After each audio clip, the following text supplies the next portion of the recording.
Do cities have to enforce their own code? In Utah, the answer might surprise you. Cities generally have discretion about which ordinances to enforce and against whom. Let me explain how this works and what it means for you.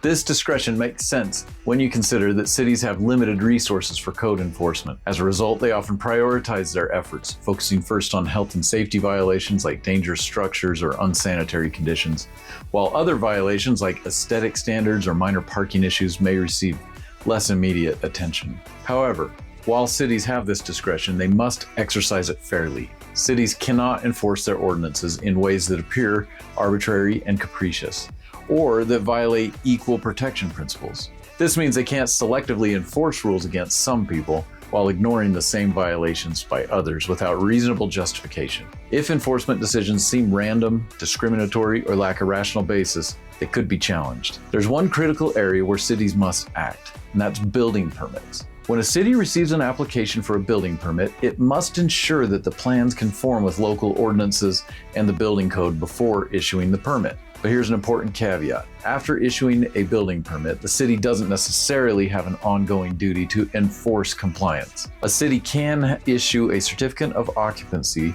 with or without inspections, or with inspections that may not catch every issue. So if you're buying a house, the fact that the city signed off on a project doesn't guarantee it was built properly. So what can you do if the city isn't enforcing its code against a neighbor?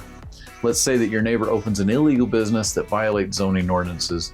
Your first step should be to request that the city enforce its ordinances. But if the city declines to act, you can sue your neighbor directly for damages. You might not receive monetary compensation, but you could get the court to issue an injunction, which is essentially telling your neighbor to stop the violation. Whether that legal remedy is worth pursuing depends on your specific situation. An important case example comes from Woodland Hills, Utah.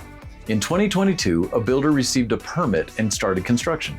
A neighbor believed the house exceeded the permitted height, but didn't appeal the permit decision within the required time frame. After the appeal deadline passed, the neighbor asked the city to take code enforcement action and eventually filed suit. The court's decision to justify the builder clarified an important principle.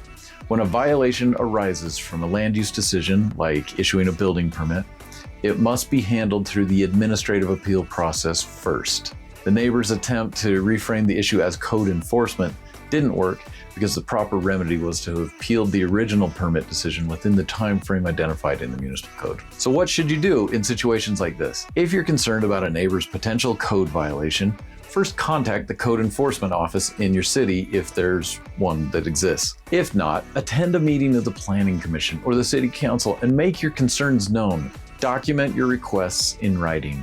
Remember, cities have enforcement discretion, but you're not without options. Whether it's requesting city action or pursuing legal remedies directly against your neighbor for damages, you can take steps to address code violations that affect you. If you have questions about land use law, contact the Office of the Property Rights Ombudsman. This educational content was developed for the Land Use Academy of Utah. Funding was provided through the Land Use Training Fund, which is administered by the Office of the Property Rights Ombudsman, utilizing a portion of the 1% surcharge on all building permits in the state of Utah. The role of this organization in administering funding is primarily administrative and should not be viewed as legal advice. Always consult your legal representative when addressing land use activities.